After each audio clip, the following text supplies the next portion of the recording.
listening to A View from Space with the Spaceman, exercising the right to free speech while he still can. AM 640, Toronto Radio. That's the Spaceman on AM 640, Toronto Radio.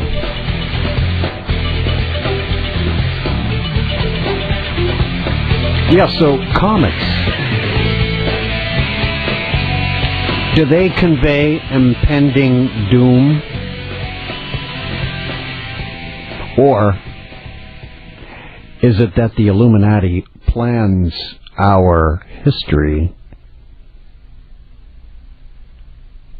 on what happens above us in the heavens and coordinates us accordingly?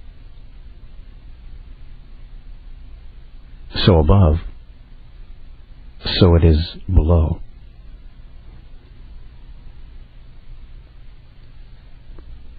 Comets are lit by the sun, of course, and these people are sun worshippers. Halley's Comet, I've told you the story of how Halley predicted that it would come again in a particular year, that it would return in 1758 on its last approach of the year 1682. It was after his death, but it did come because Halley's orbit is about 76 years.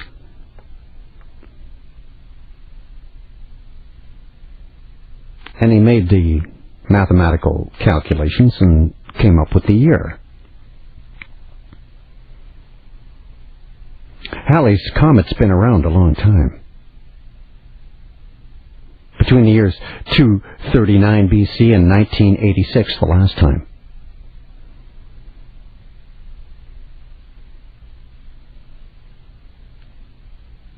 It's on the tapestry called the Bayeux Tapestry. It's an embroidery cloth measuring over 230 feet long and 20 inches wide, describing the Norman invasion of England and the events that led up to it. Of course, it was done in pictures because not very many people in those days read.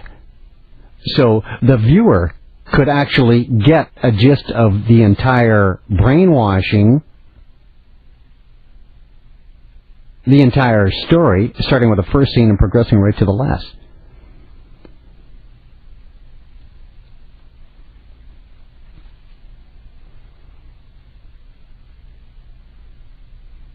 So, Halley's Comet heralded the great battle called the Battle of Hastings.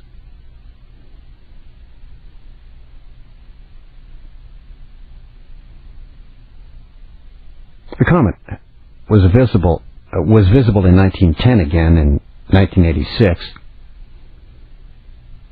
and its next perihelion passage nearest to the sun is going to be early in 2062. And names given to comets over the centuries were picked by a few different ways. Before any systematic way of naming them was adopted in the early 20th century, most comets were just simply called the year that they appeared. And sometimes they just gave them additional words, an adjective to describe how unusually bright some of them were. That's why they called the Great Comet of 1680, now known as Kirch's Comet, the Great Comet of 1680. It was so bright. Then there was the Great September Comet of 1882 and the Daylight Comet of 1910. So bright you could see it during the day. It was also known as the Great January Comet in 1910.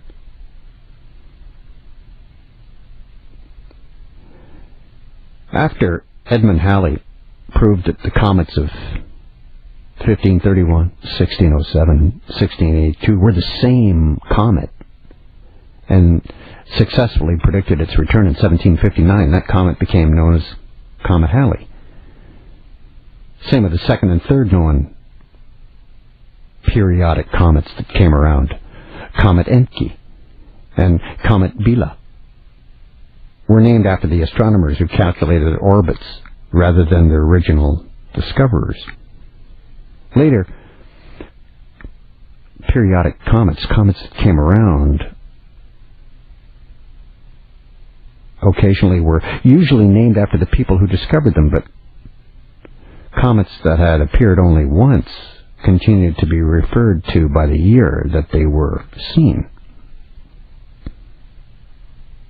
And as I've said already on View from Space on AM 640 Toronto Radio, a lot of cultures say that comets have historically been deliverers of bad omens, and they are viewed with great suspicion. They are part of the brainwashing. So it is above, so it is below.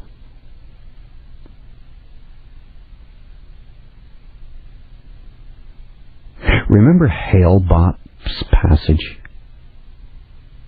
in its rare size? And the comet Hale-Bopp became the subject of a lot of bizarre beliefs and theories. In other words, it was exploited by the occult. In March of 1997, the cult group Heaven's Gate chose the appearance of the comet as a signal for their mass cult suicide. They claimed they were leaving their earthly bodies to travel to the spaceship that followed in the path of Hale-Bopp comet. The members were brainwashed into believing they were extraterrestrials catching a cab home. Heaven's Gate was a secret of New Age religion. What they actually did, their practices, very little of it is known. But after you joined the group, members sold their worldly belongings in order to break their attachments with the earthly existence. For many years, the group lived in isolation. Western United States. Members traveled in pairs and rendezvoused with other members for meetings or presentations they gave to recruit new members. And for a time, group members lived in a darkened house where they would simulate the experience they expected to have during their long journey in outer space. Even a publication produced at this time that received some press attention was titled How to Build a UFO. And it purported to describe an interplanetary spacecraft out of materials like old tires. And a lot of what is known about the group comes from the research of Robert Bauch and Dave Taylor, who infiltrated the group in the 70s. The members of the cult added ODY to their first names, and they adopted other names and got rid of their original given names. For a few months, just before the deaths, the three of them, Thurston Odie, Sylvie Odie, and Elaine Odie, worked for Advanced Development Group, ADG Incorporated. It's now called Mantech Advanced Development Group. It's still in business. It's a small San Diego-based company that developed computer-based instruction for the United States Army. These people were just like any other, polite, friendly, in a reserved way. They tended to keep to themselves, though, a little bit. They lived in a communal style in which everyone had the same things and received the same treatment. They believed Star Trek to be actually true. And one of the members was the brother of actress Michelle Nichols, who played Dr. Uhuru.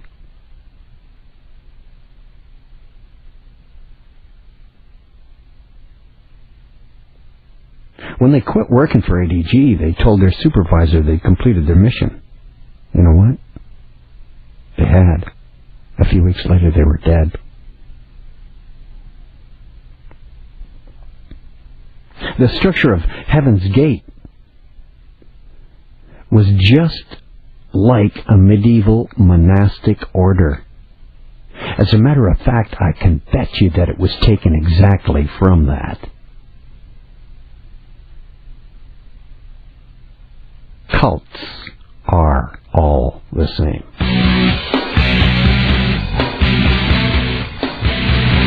They ask you to give it up and to replace it with something else.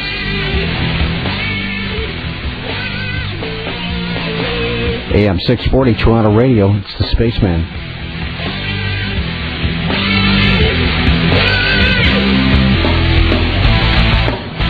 I'm Space, this is A View from Space on AM 640 Toronto Radio.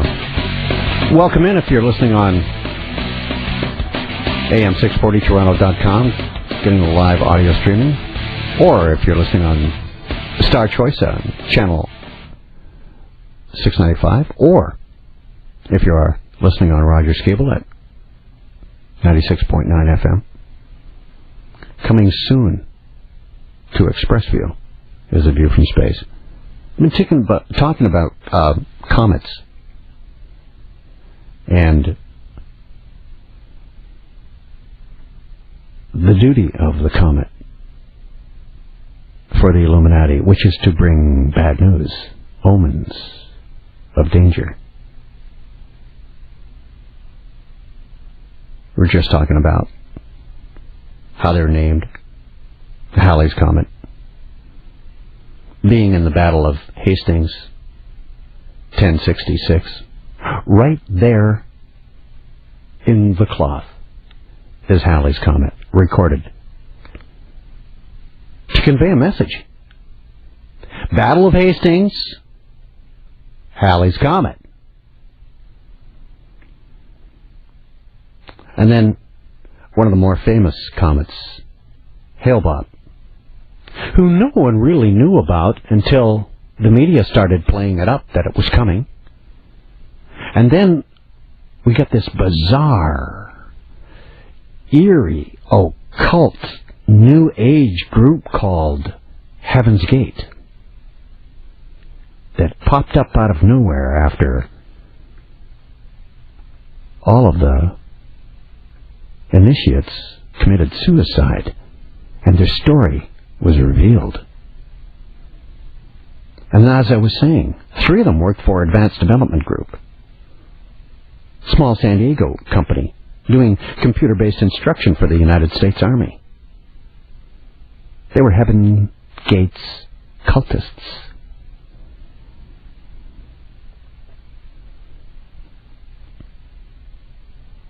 So as I was saying, the structure of the way the cult was set up is just like a medieval monastic order. Same exact way. Group members, you give up their material possessions and live a highly ascetic lifestyle devoid of any indulgences. This is how Pythagoras had his initiates. The man who invented numbers and gave everything numbers.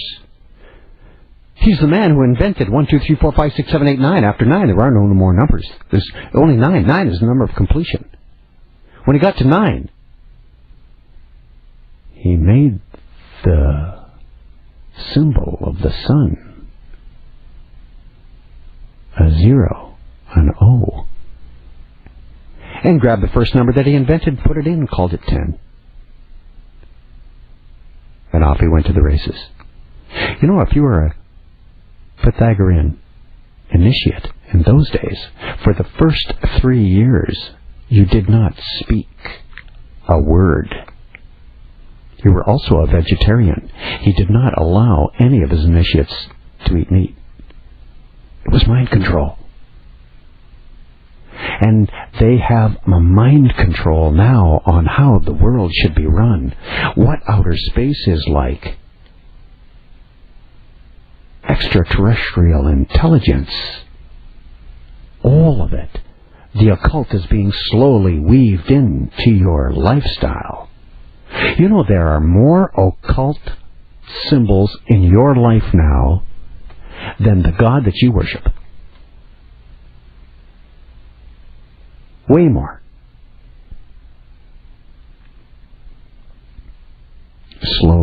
But surely, the changeover is taking place.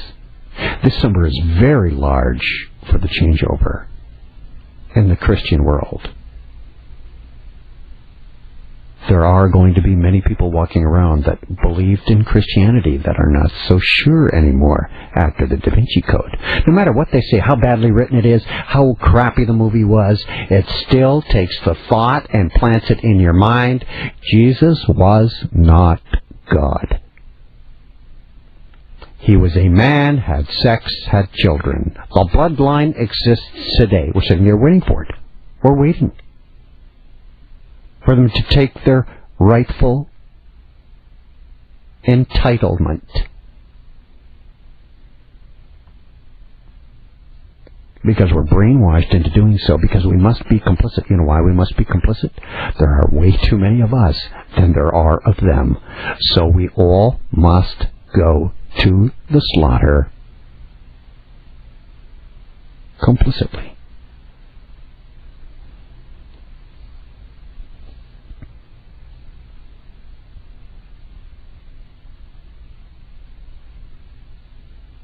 So this Heaven's Gate cult funded itself through offering professional website designing for clients. The group was very tightly knit, and everything was shared communally in preparation for their suicide. Members of the cult drank citrus juices to ritually cleanse their bodies of impurities. And after the cult's suicide, some of the members attributed their ability to attract new members to the growth of the Internet. Because not all died. 39 did. 3 times 13. Magnifying the number 13 3 times, 39 bodies were found in a rented mansion in the upscale San Diego community of Rancho Santa Fe, California, March 26th, 1997. Because a comet went by. Their suicide performed in shifts, accomplished by ingestion of phenobarbital-laced applesauce and vodka. Not as the spin went, Kool-Aid. Flavor Aid was used at the Jonestown Massacre, a product similar to Kool-Aid. That was in 1978. That's another show. The Jonestown Massacre. Many of the Jonestown initiates were shot in the back. There was an American senator on the tarmac when it was going down. Illuminati-controlled event.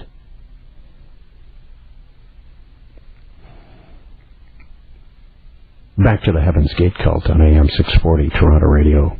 One of you from space. A video of the bodies in bunk beds covered neatly with purple blankets and wearing identical brand new Nike sneakers, the goddess of victory, was shown repeatedly during the heavy media coverage after these suicides happened. They also packed suitcases of money for their UFO trip. It was all ready to go. You can probably recall the video, if you saw it when it came out, indelibly forever etched in your mind. Brainwashing.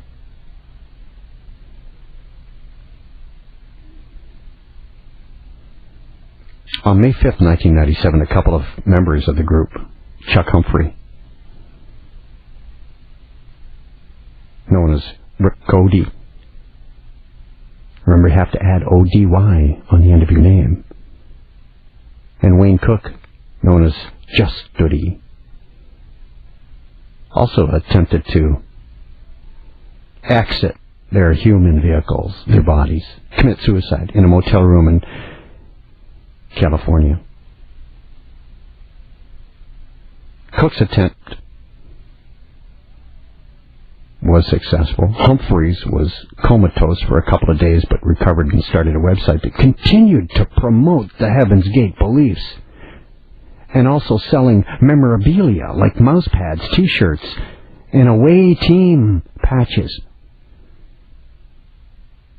You know why they changed their names in cults? To go along with your new identity. That's why Madonna changed her name to Esther. Janet Jackson, the same thing. When she's on set, she wants to be known as a different name. Because the other personality that's been programmed comes out under that name.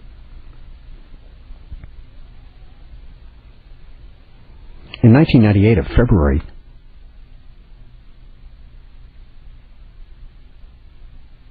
Riccoti, Chuck Humphrey, made another attempt to kill himself. This time, he was successful.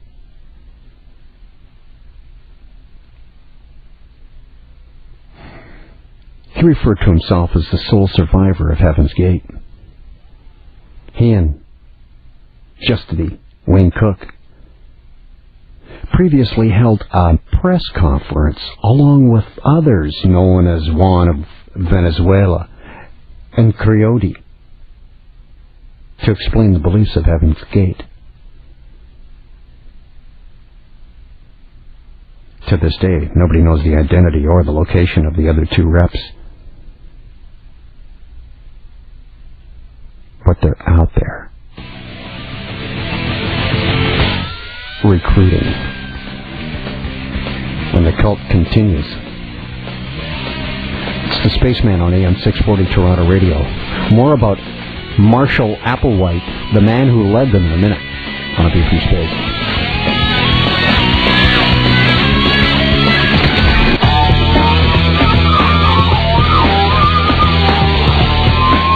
History buffs, monarchists masticate, truth seekers cheer. He's the Spaceman with A View from Space.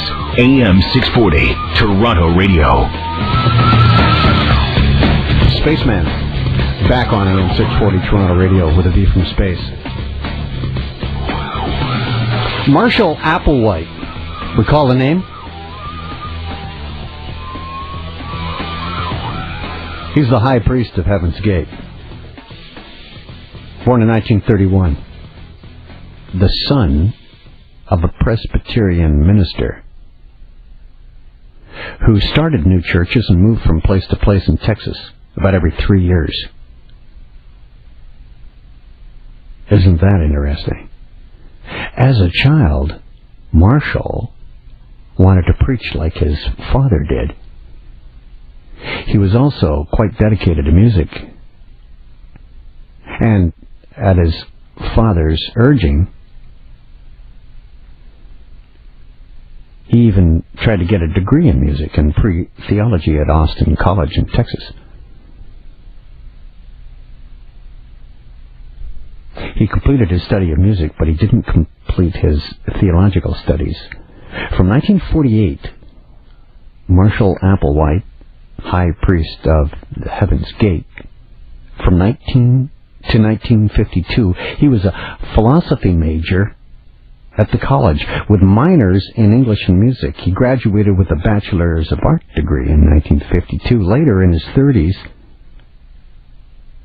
which by then it was in the 60s, 1960s, he led a pretty interesting musical career. He played starring roles in stage musicals in Colorado and Texas, was the choir director at St. Mark's Episcopal Church in Houston, sang 15 roles with the Houston Grand Opera, and even taught at the University of St. Thomas in Houston.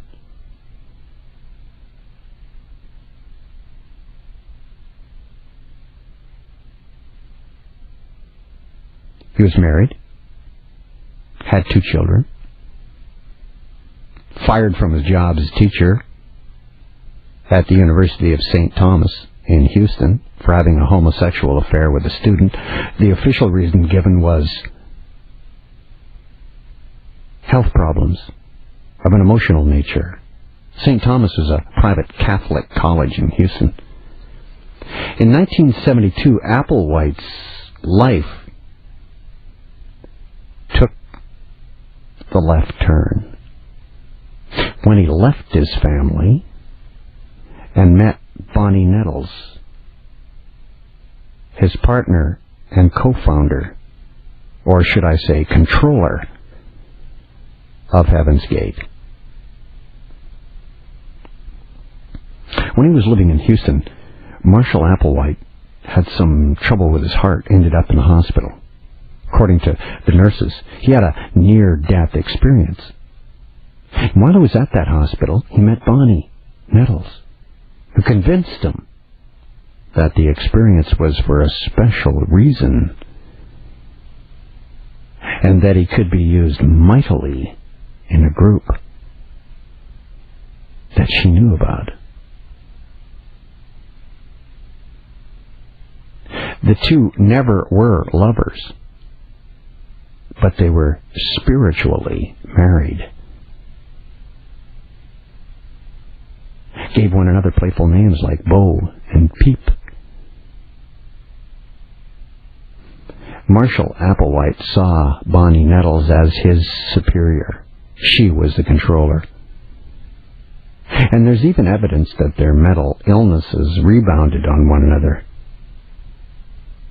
inside the cult, driving it to even stranger heights. Later on, Bo and Peep became Ti and Do, as in the musical notes, Do, Re, Mi, Fa, Sol, La, Ti. He was Do, she was Ti.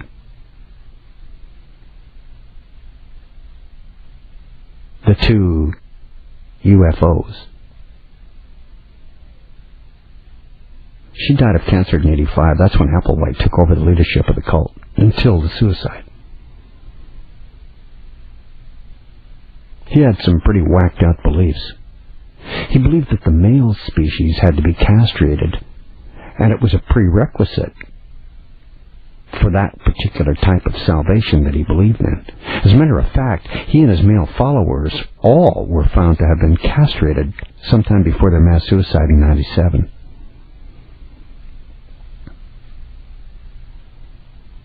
As I said, one of the victims, Thomas Nichols, brother of the actress Michelle Nichols, who played Lieutenant Uhura of the Star Trek series.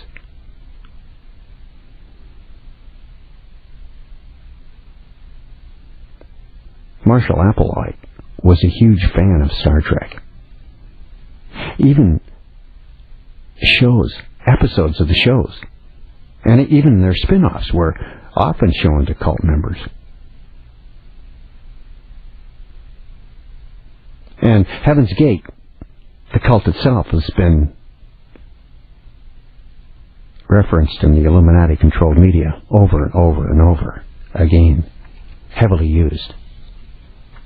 1982 movie of Mysterious 2, based on the teachings of Heaven's Gate founders, Marshall Applewhite and Bonnie Nettles.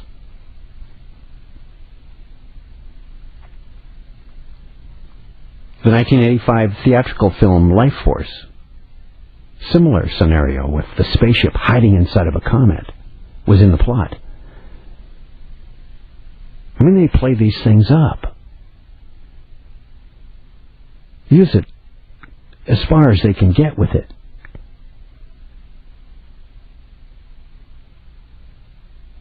You never know who will fall for the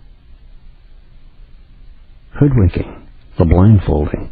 In 1999, the Family Guy episode, Chitty Chitty Death Bang, lampooned Heaven's Gate cult, including the castrated males, the mass suicide, the teachings, and the character of Marshall Applewhite. You know how Family Guy would play that up.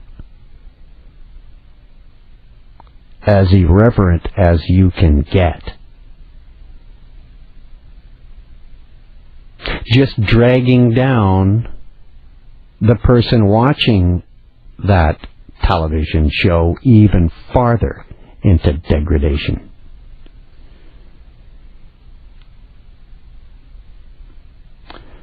Britain's Porcupine Tree, rock band on their 2000 album Lightbulb Sun, includes a song called Last Chance to Evacuate Planet Earth Before It's Recycled.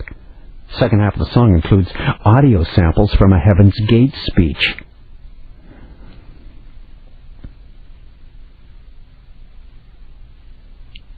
Oh yes, the Illuminati will use their bullets over and over. It's the same old, same old. The 2000 film Dude, Where's My Car? Featuring an almost direct parody of Heaven's Gate.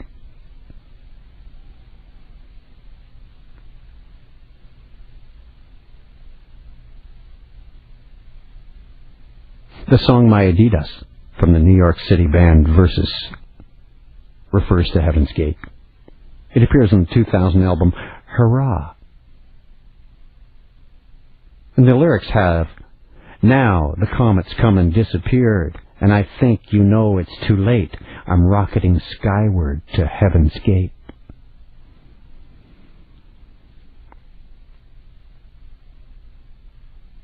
Comets. Prompting people to commit suicide. Comets. Omens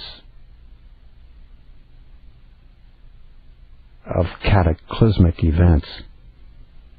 Just last July, the Deep Impact probe put it into your head, blasted a crater on the comet named Temple 1, remember? They said it was to study its interior. Right. It was a message. So it is above, so it is below. Temple 1 represented Solomon's Temple. Spaceman on AM 640 Toronto Radio. Back with more in a moment.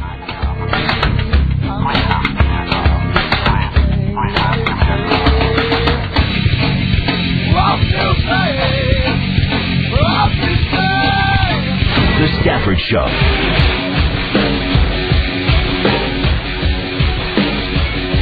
Hey, it's the Spaceman with a view from space on AM 640 Toronto Radio. Talking comets. You just went through Hale-Bopp, the comet that made 39 people commit suicide simply because it passed by. That's 39, 3 times 13. Do you ever wonder why always the numbers work out consistently to the prescribed numbers that constantly appear on the show? Because there is a design behind it. Just as when you see the sun in print, it will have 8 or 16 rays. Look above the apartments of Pope Benedict at the Vatican. There are etchings above the window representing the sun.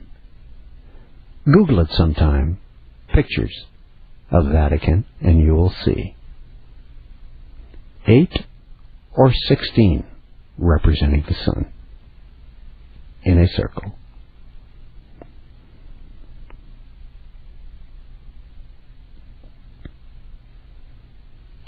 So, I was speaking about the Deep Impact probe last July, 05.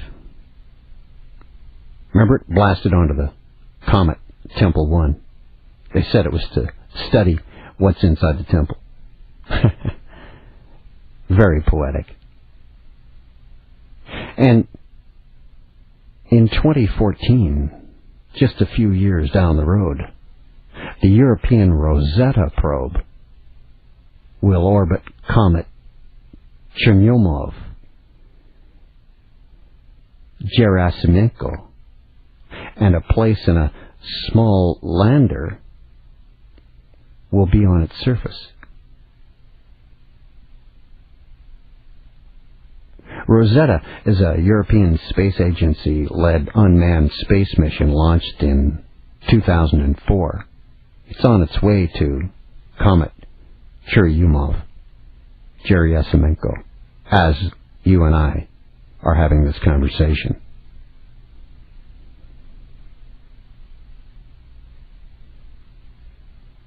It's intended to study, they say, this comet, but in actual fact, it's so it is above, so it is below. So let's probe the space agency's Rosetta for a couple of minutes.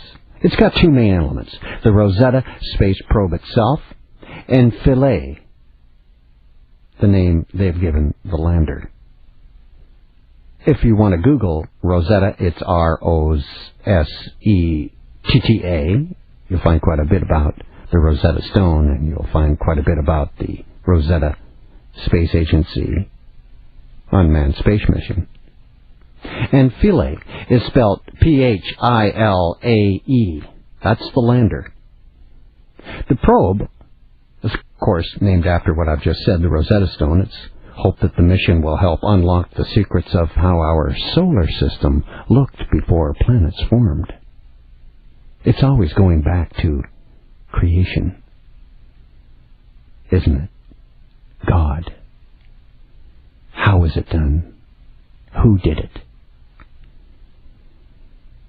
The lander, Philae, is named after the Nile Island on the Nile River, Philae, where an obelisk was found that helped decipher the Rosetta Stone.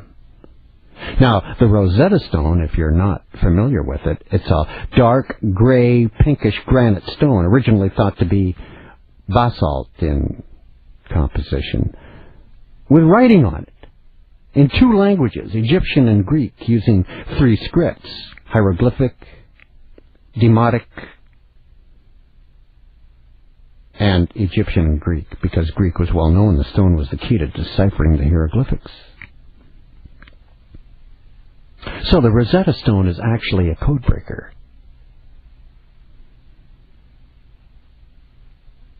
Philae, an island on the Nile River that brought life to ancient Egypt, is where an obelisk was found that helps decipher the Rosetta Stone. Two decoders heading for a comet. The time of the landing, 2014. Ptolemy V assumed the crown at the age of 5 after a very turbulent time in Egyptian history. The young ruler was faced with the incredible, difficult task of reclaiming land lost to different invaders and reunifying his country's population. Are you starting to think like me? Ptolemy V, Antichrist, faced with reclaiming lands lost, a one-world government.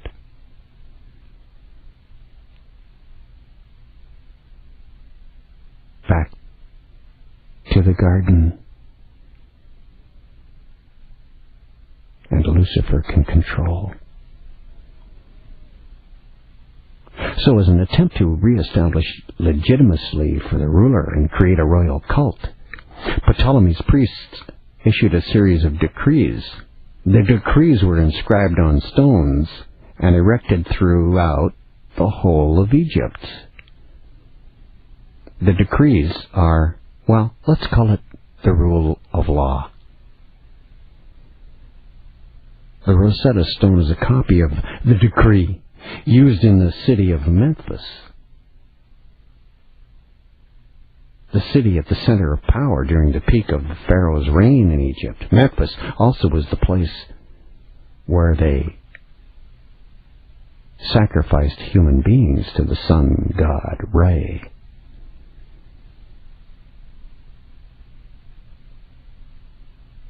The Rosetta Stone is also now used as a metaphor. You refer it to anything that's a critical key to a process of decryption, translation, or solving a difficult problem. So do you see the parallel, the similarities of so it is above, so it is below, with the Antichrist's job of bringing together all of the nations that were lost to the invaders? That's in 2014.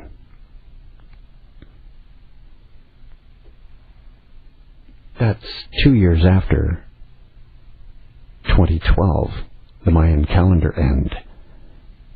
The change in the world. I'm sure 2012 will be a big year.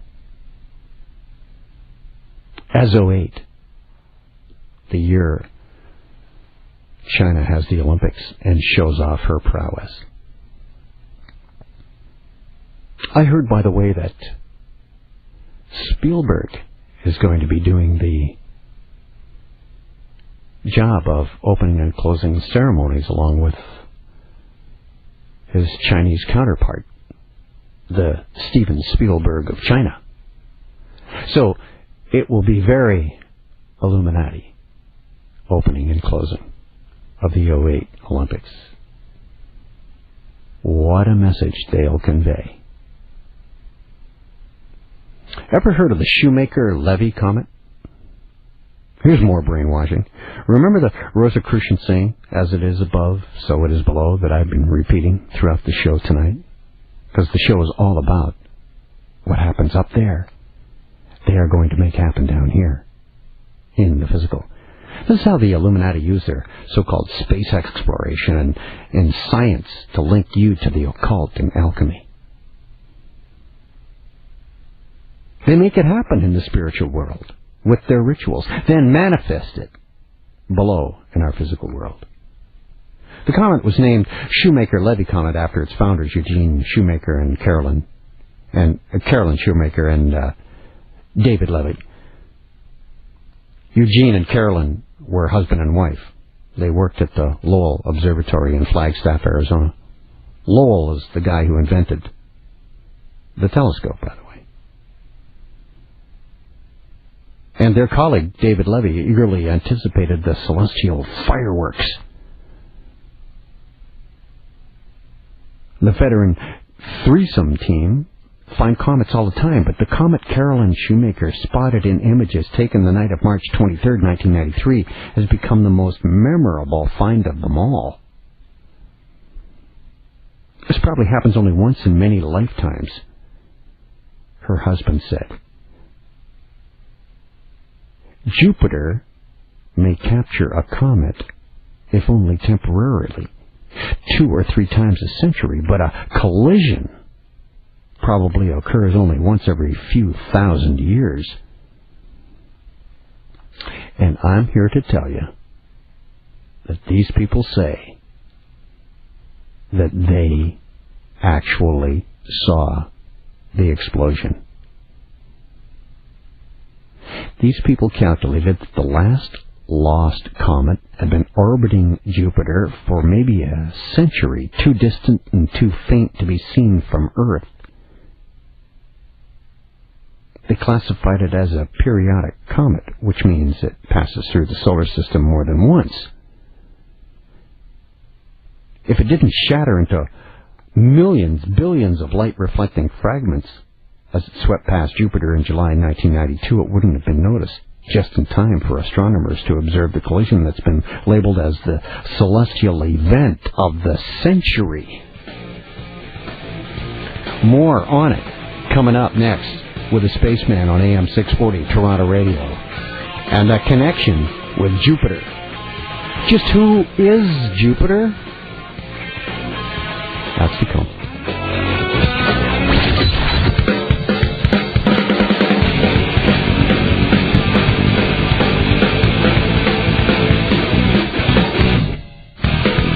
Spaceman on AM 640 Toronto Radio. I'm accepting your emails at spaceman@640toronto.com or simply space@640toronto.com. You can call too if you want your voice on the air at 416-870-6400 or star 640 on your cell phone. Go ahead, Robert. Thanks for waiting.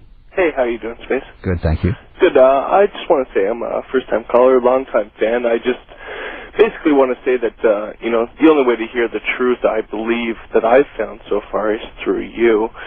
And for that, I commend you. I really appreciate it. And you and along with Alex Jones and Dr. Len Horowitz are, a couple of my heroes, and I'm not afraid to say that.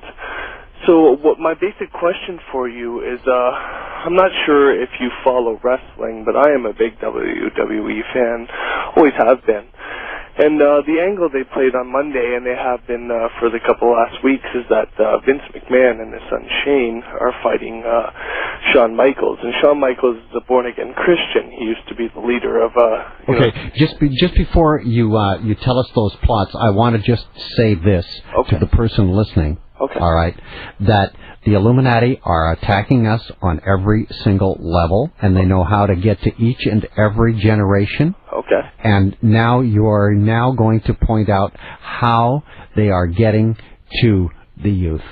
Continue, please. Okay, yeah, because their demographic is 18 to 24. And it's the same message, though. You will find out. I don't even know what you're going to say. I don't know the plot. I do know they are Illuminati connected, and they play the plot the same way as the news stories are playing theirs, with Islam versus Christianity. You know the whole routine. Yes. So go ahead. Okay, also, and it correlates to, as I'm not sure to how long you've been on the air, but in about 96 is when in wrestling, is when the NWO started, with Hulk Hogan leading the thing, and I'm sure you've heard about that, but they had a whole angle for the New World Order in WCW, and it lasted about 4 years. And that was the start of when? In 96. All right. In professional wrestling in WCW.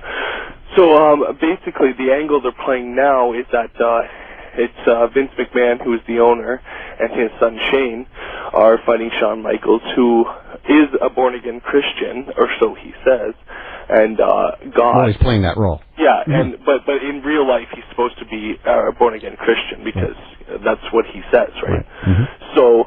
Either way, the match they're advertising for the upcoming pay-per-view, I believe it's later on this month, or next month, is Vince McMahon and his son against Shawn Michaels and God. Mm-hmm. Okay, and on this Monday night... What are they calling this? Are they calling this Armageddon or something? No, the name of the pay-per-view is Backlash. It's the next pay-per-view just after WrestleMania. Okay. And WrestleMania is their big event, of course. So, the way they're doing it now on Monday, they had it like Vince was trying to attack Shawn, and every time he tried to enter the ring, when he'd approach the corner of the ring to get to the stairs, a big explosion of fireworks would go off. Mm-hmm. So he would like... So some black magic signifying that, I guess you would say. And then, of course, he retreated. Well, fire, all right, fire, pyrotechnics, is, let me just tell you that fire is the sun's representative here on Earth. Okay. And the sun is God. Okay. Okay, go ahead. Okay. So as he... So now you understand what's happening. Of course, you're blowing my mind. So as he is leaving the ring, he tries to come back for one last attack, possibly, and that's when the big wall of fire erupted right in front of him. And he couldn't come to the ring because the wall of fire was in front of him. The power of God. Exactly. Right. And do you know what kept them from going back into the Garden of Eden? And what is that? 2 pillars of fire. There you go. So what I'm saying That's the reenactment there. Is what made me want to bring this up to you is as you were correlating this to the comet of impending destruction, is I just found it very fascinating that this is, I am a lifetime fan of wrestling, that they are doing this. And wrestling is the #1 cable-rated show. Well, it's reaching the youth. Exactly. So is rock music, and you'll find it all through that. Exactly. Through rock. Exactly. You'll find it all through the baby boomers, what they were raised on, the psychedelic years, the classic rock. Well, all laced with witchcraft. My buddy, he lends me a lot of videotapes, and that's where I got Alex Jones and Len Horowitz. Mm-hmm. And he lent me one about the occult history in rock and roll, and it was the 2-tape. It was about 4 hours, and it blew my mind. It was unbelievable. Mm-hmm. Like, you know how the old, saying, if you play the records backwards, you hear, demonic backmasking, voices. yeah. And I've done shows on it. And it's actually true. It is true. I've had them on. I know I've played them backwards. And also to see you saying it in this videotape, it just blew my mind, right? Mm-hmm. So I just basically want to say is, get your take on the wrestling angle, and also that I really thank you for your work, because you're the only one that tells us how it is. And, Coast to Coast is all right, but you're the man, and I don't know how much longer they're going to let you be on the air, and I wonder sometimes why they let you be on the air, but still, I just appreciate your work very much, and, anything you do, I would hope you keep expanding, and I hope you continue to fight, because you're the only one that I directly tells how it is that I find, and I've, been into this for quite a while, so.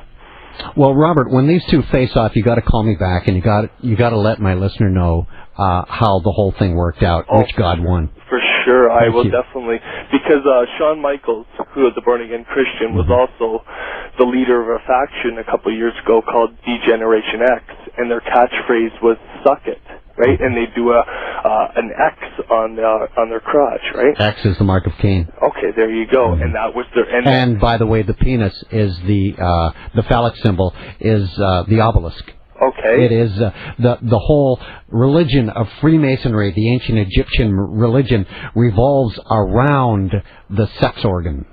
Okay, and that's why our 12-year-old girls dress the way they do in our system, in our society today. Oh, I know, and, and it makes me sick, and it really does.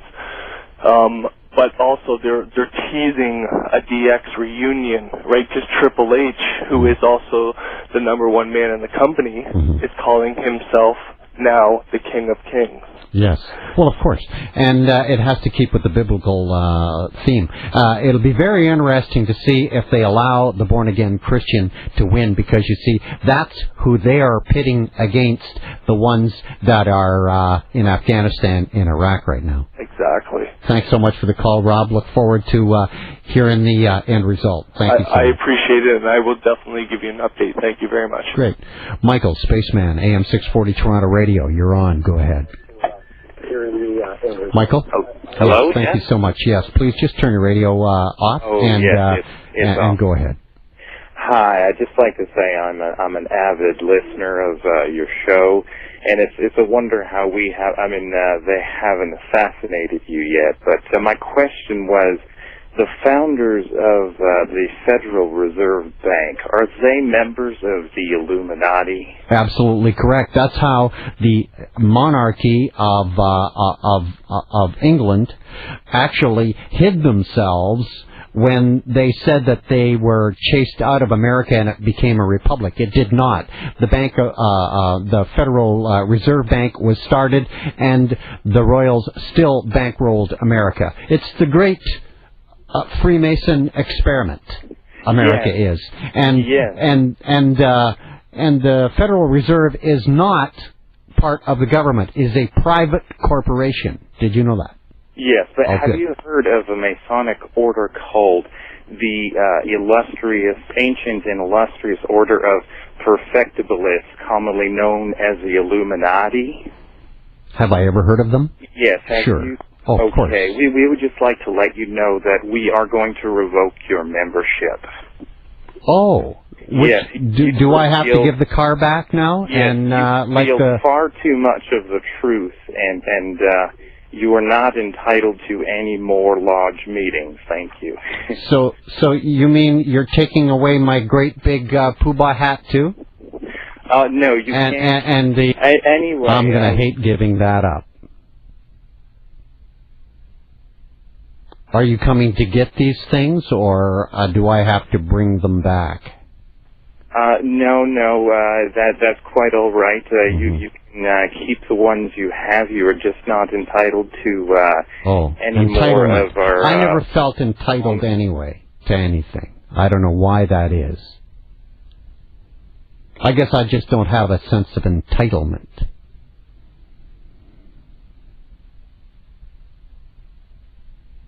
So I don't think I'd like to belong to that kind of a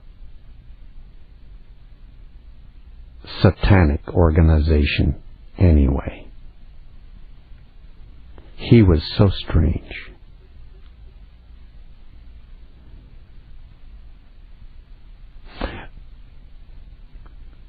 Let's move on. I was speaking about Jupiter and a comet that was captured temporarily. It would only come by Jupiter 3 times a century or so. But the scientists at Lowell Observatory in Flagstaff, Arizona, just outside of Phoenix, Arizona, by the way, a very prestigious Illuminati city. Carol and Eugene Shoemaker, husband and wife astronomer team, and their buddy David Levy, actually caught the collision of this lost comet crashing onto the surface of Jupiter. And they have photographic proof. This breathtaking event was captured photographically by satellites Voyager 2 and Galileo and the Hubble Space Telescope, if you can believe it. The distant Voyager 2, they say, detected a flash of ultraviolet light at the moment of impact with the comet hitting Jupiter's surface. Galileo, which headed for a 1995 rendezvous with Jupiter, had the best view of the collision, they tell us. The Hubble Space Telescope captured the most detailed images, but didn't have a direct view of the crash site. And a spacecraft called Ulysses, speeding towards where else? The sun, even listened for radio waves from electrical storms generated by the friction of the dust and gas passing through Jupiter's atmosphere. Can you believe that? They've got pictures of it. No, what they're doing is black magic. Jupiter. Why Jupiter? Well, Jupiter is the supreme god of the Roman pantheon of gods. The shining father. He is a god of light and sky and protector of the state and its laws. Now do you get the picture where I'm going with this? The rule of law. Comet crashing onto its surface. Impact. New World Order. It's the Spaceman on AM 640, Toronto Radio. Back with more in just a minute.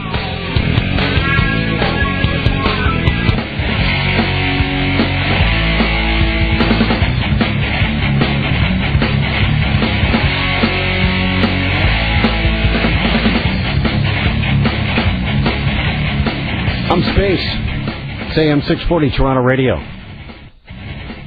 You can email me at spaceman at 640toronto.com or space at 640toronto.com. You can call me 416-870-6400 or star 640 on your cell. So you get the message from the Shoemakers and Mr. Levy out there at Lowell Observatory in Flagstaff, Arizona, as a comet careens into Jupiter and they capture it on 3 different recording units. Voyager 2, Galileo, and the Hubble Space Telescope. And of course, these are all computer-generated pictures, but are telling you that it really actually happened. It's black magic. So it is above, so it is below. They're creating that which they will to happen on Earth in the spirit world first, and then manifest it on the physical plane. That's exactly what they're doing in the Middle East right now. It's exactly what they did when they invaded Iraq.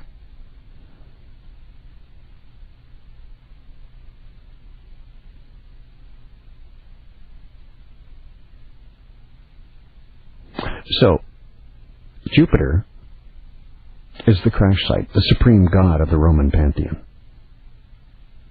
the shining father, the god of light and sky, and protector of the state and its laws, is who Jupiter was to the Romans.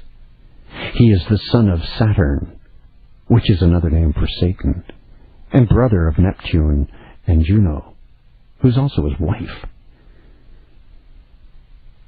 Jupiter's wife was Juno.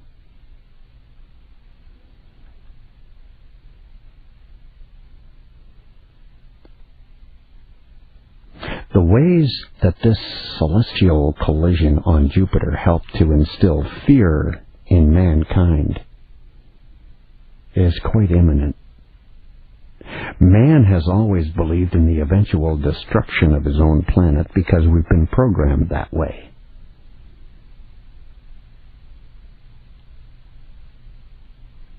Almost every religion believes in the concept of the elements of evil wiped out by another destructive element in order to create a rebirth of good.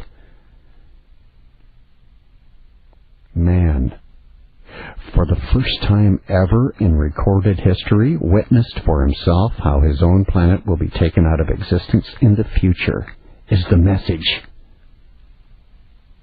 of the comet hitting Jupiter.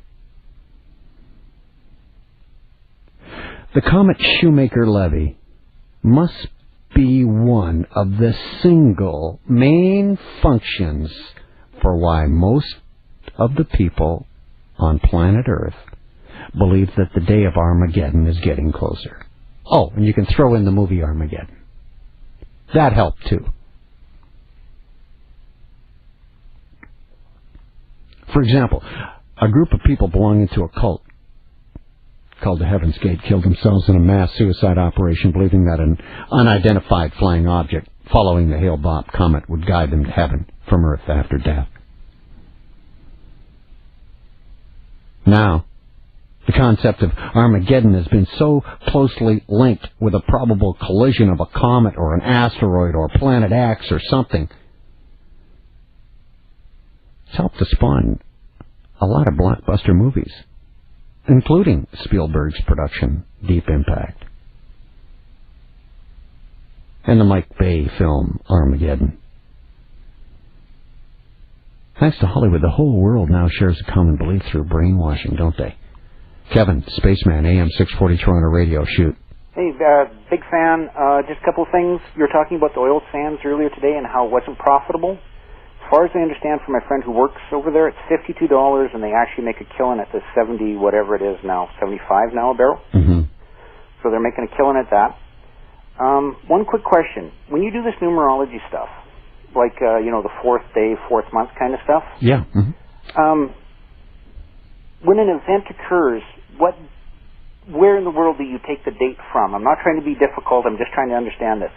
Like you say, when they do it, they plan it for a certain date. Mm-hmm. Do you use the date where it occurs? Like if it occurs in Germany over the international date line, do you use that date? Oh, well, now, that is a situation where even sometimes they will even use a different calendar to hide some things. Some things are right out in the open, like 9/11. Okay, but it's not known as 10/11 in Asia. Right. Because it was already the 10th when 9/11 happened. Okay. Yeah, I understand. Yeah. That's why that was my question. Yeah, like, well, they just go by 9/11. Same thing with 3/11 in Spain. Like my question was, and I'm not trying to be difficult. I'm just trying to understand this because you're the only person I know that talks straight truth. Okay. Mm-hmm. You're talking about Columbine, 34th, 4th.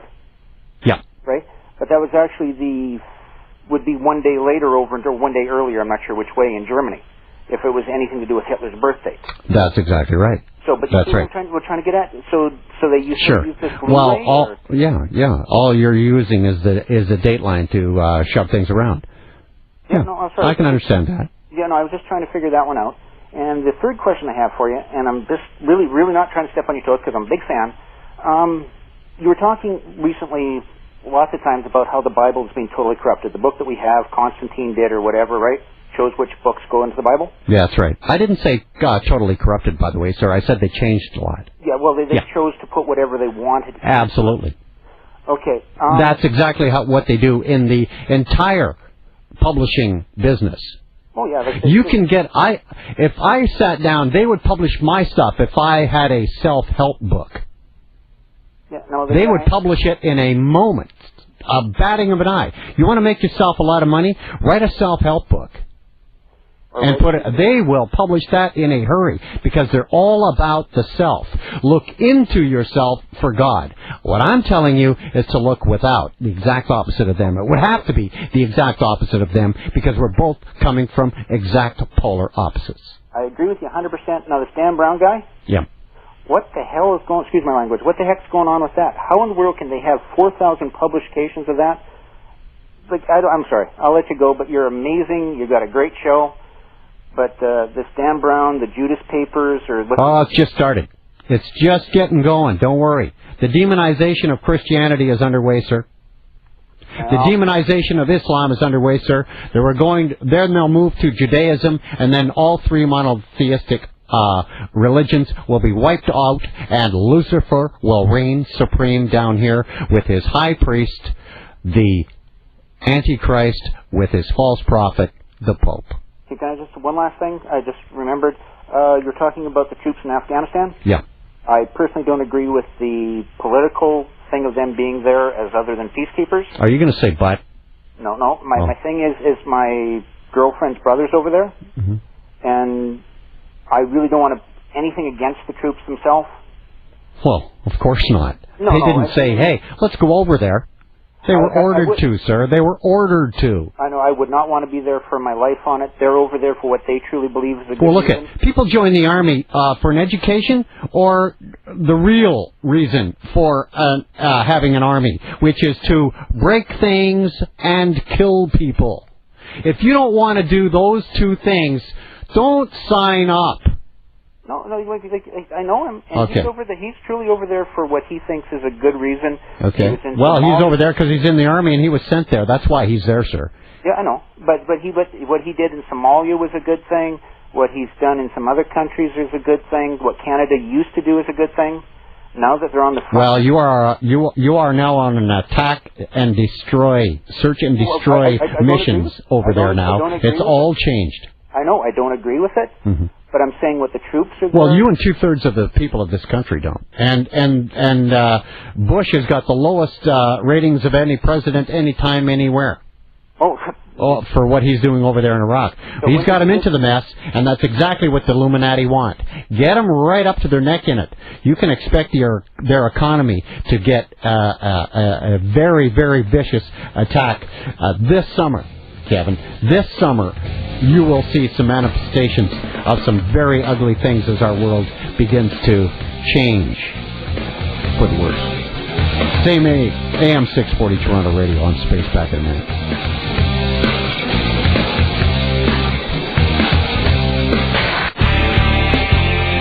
History buffs, monarchists masticate, truth seekers cheer. He's the Spaceman with a view from space. AM 640, Toronto Radio. This is Spaceman on AM 640, Toronto Radio.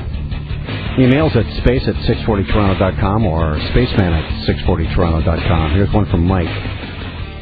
I was just turning the dial on the radio and decided to listen to your show, and I have to say that I was amazed. I'm a first-year student at the University of Toronto, and radio shows wouldn't really be the thing for people my age, but I have to say this will keep me listening for as long as you stay on.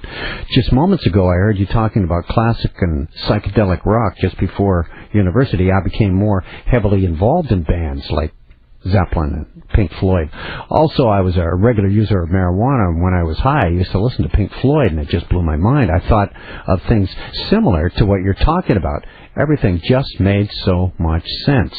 I was wondering if you could talk a bit more about psychedelic rock, a bit more of its effects on people. The crazy thing is, my dad also used to be a hardcore fan of Pink Floyd for the same reasons. Keep up the good work. I just want to let you know.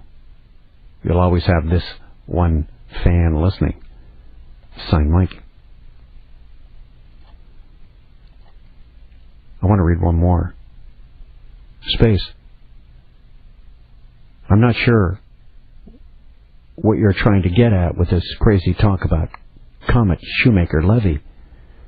I happen to be Dr. Levy's nephew, and I know all about what happened. You seem to think that this is some sort of conspiracy, but you don't know all of the facts and speak a lot of nonsense. There are many things that you discuss that I think are valid. But you're way off base on this one. I've been to the observatory in Arizona on many occasions, and I assure you that all of their findings are legitimate. I believe that you have a point on some things, but not on this. Perhaps you should get your facts straight before ragging and lessening the work and science of good, honest people like my uncle. Thanks, William. From a dejected young man who obviously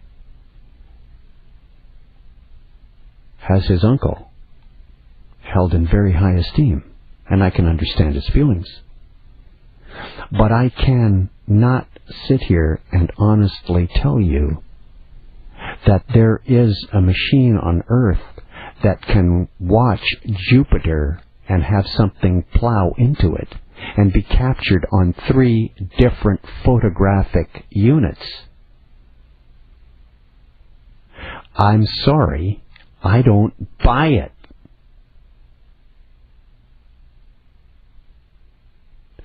Every time you make a machine, man is involved, and there is something sleight of hand. Now, maybe the people looking through this telescope are actually believing what they see, but maybe it's just not what they think they're seeing.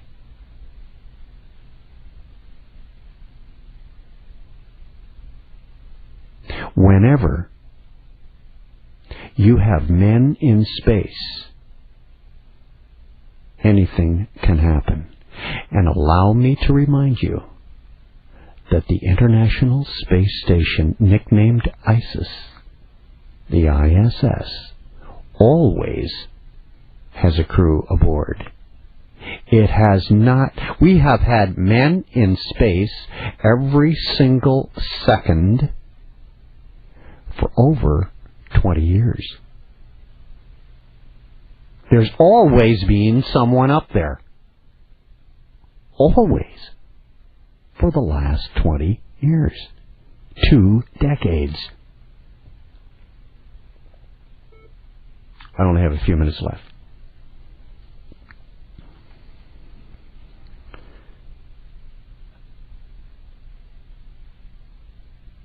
If you've been listening to A View from Space on AM 640 Toronto, you're aware the Illuminati communicate with spirit beings, demons, who say they are extraterrestrials who are watching mankind and are our gods.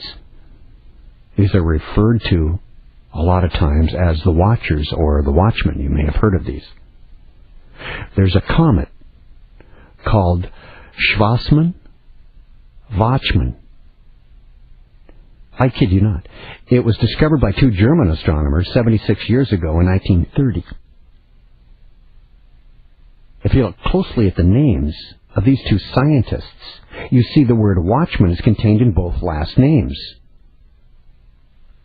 This is definitely a comet to watch. Comet SPACEMAN has a 5-year orbit around the Sun. Interestingly, coming up on May 14th, 2006, this year, the exact date of the anniversary of the birth of the nation of Israel in 1948 by the United Nations. This comet, known as Comet SPACEMAN, will be passing at its closest point to the Earth since May 25th, 1947. Now, in 1947, the Arab nations in the Middle East, at around the 25th of May, were in the Middle East aligning themselves for war in 1947, just prior to the rebirth of the nation of Israel in 1948. This comet buzzed within only a hair's distance to the Earth in astronomical terms. Now, a generation later, Comet SPACEMAN will again be passing within the same close proximity. And this 4 million mile long string of pearls passes by Earth between May 12th and May 14th, 06. In a few weeks.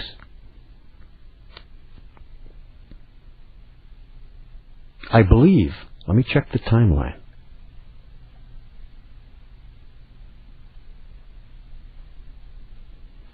I believe it was May 27th or May 28th, where the Arabs were amassing along the border in the south of Israel to attack.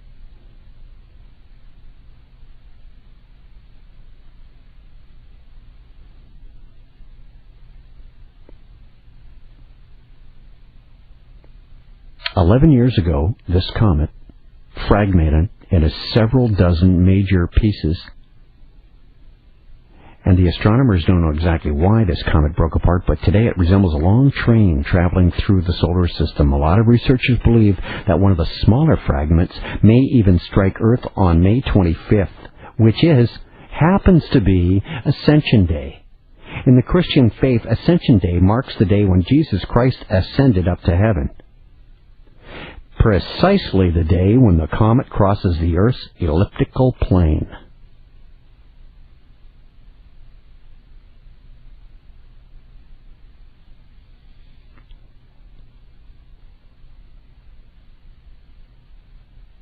Many are predicting a spectacular meteor storm between May 23rd and 25th.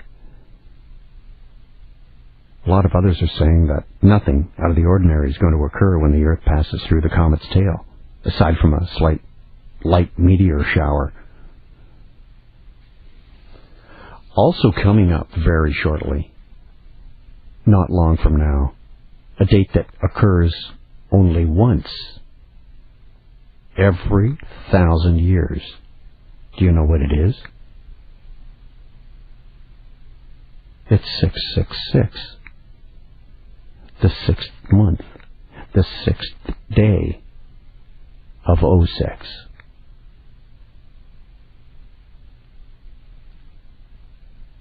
Also, this will be the first time that this configuration of numbers, 666, has occurred in conjunction with the anniversary of the Six-Day War in Israel in 1967, in which the Temple of the Mount and Jerusalem were restored to Israel.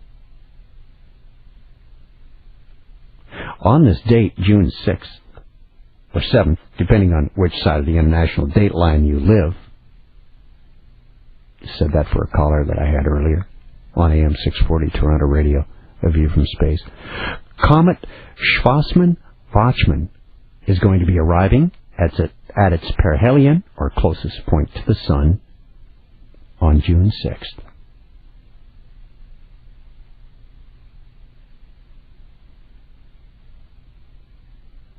a date that occurs once every 1,000 years.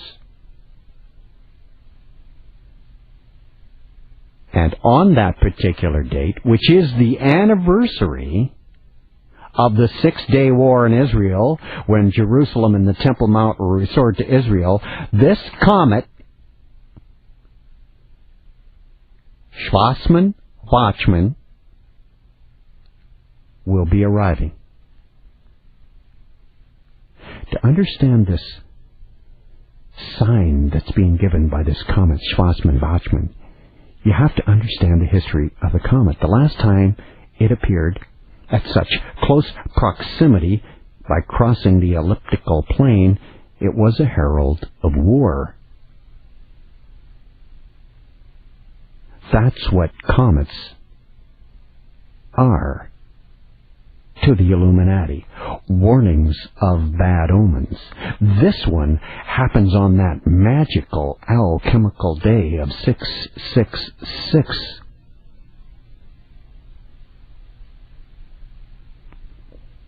The last time it appeared, within 6 months, the entire Middle East was engulfed in war, which broke out in November of 1947. It was the first war fought between the Jews and Palestinians and their Arab neighbors. The war lasted from 1947 to 1949, and the two sides fought over the control of Palestine. Oh, sure, there were a lot of other clashes between Palestinians and Jews before, but the UN recommendation was to divide Palestine into an Arabic state and a Jewish state that turned hostilities into real warfare. The war ended by giving Israel an area larger than what the country had been given in the UN plan of 1947 to start with. Within another 6 months, the nation of Israel would be restored as a fulfillment of biblical prophecy on May 14th, 1948. Was it God or was it the UN? Fulfilling that biblical prophecy. It's the Spaceman on AM 640 Toronto Radio. One more segment to go. Next.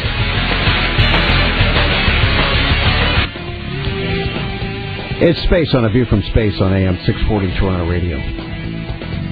Let me correct that. 666 happens once every 100 years. Once every generation and a half. And it will happen this June 6th. The anniversary of the Six-Day War in Israel in 1967. The comet SPACEMAN arrives at its perihelion, or closest point to the sun, coming up on the 14th. The very anniversary of the Israel nation is May 14th.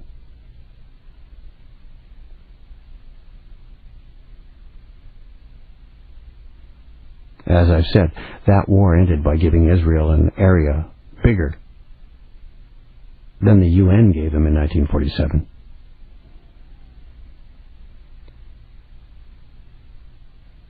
So today, with large chunks of the covenant land of Israel being handed over to the Palestinians, and Iran boasting that she has made a leap forward in nuclear technology and intends to wipe Israel off the map, let's make no mistake about it. The Illuminati are setting up 2006 as the year that we teeter on the verge of all-out war. The Illuminati have been planning and readying the world for this battle of ages for years, setting up the titanic clash of the future with the Balfour Declaration by Lord Balfour, Arthur James Balfour, the first Earl of Balfour, a KG, the most notable Order of the Garter. He belongs to the Order of the Garter, an ancient English order of chivalry with a history stretching back to medieval times. Today it's the world's oldest national order of knighthood in continuous existence and the pinnacle of the British honor system. Lord Arthur James Balfour also has the OM distinction, the Order of Merit, a very high honor. It lies outside the traditional system of honors which confer titles, but is the most prestigious honor which is still in regular use today in the United Kingdom. He also has the distinction of PC, or Member of the Privy Council. Lord Balfour, the Balfour Declaration giving Israel their country, was a British statesman and the 33rd Prime Minister of the United Kingdom. The Lord Balfour Declaration was a letter dated the same day as the American presidential elections, November 2nd, 1917, from British Foreign Secretary Arthur James Balfour to Lord Rothschild, Walter Rothschild, 2nd Baron Rothschild, a leader of the British Jewish community.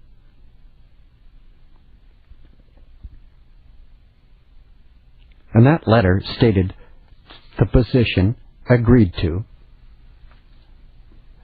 at a British cabinet meeting on none other than Halloween 1917, October 31st, the High Witches' Holiday of Samhain. The British government sent the transmission to Rothschild on the highest witches' holiday, October 31, 1917. Here's your country. On May 15, Israel's Independence Day, Egyptian troops began moving into the Sinai and massing near the Israeli border. By May 18th, 1947, Syrian troops were prepared to battle along the Golan Heights. And on June 5th, the Six-Day War began.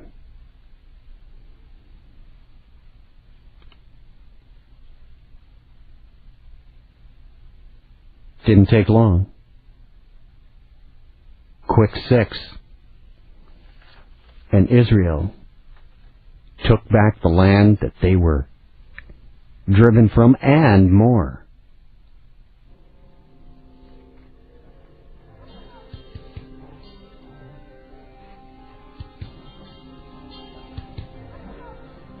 June 10th, central and northern groups joined a pincer movement on the plateau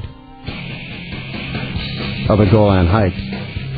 And by June 10th, in the evening, they completed their final offensive in the Golan Heights and took all that land back. June 11th, the following day, 1967, Israel grabbed the Gaza and the Sinai Peninsula, the west bank of the Jordan River, including Jerusalem, and the Golan Heights. Now, are they ready to do it again? When SPACEMAN comes back, we'll be watching. This has been A View from Space on AM 640 Toronto Radio. Coast to coast next, I'm Space, I'm out. AM 640 Chopper Traffic, taking you where no one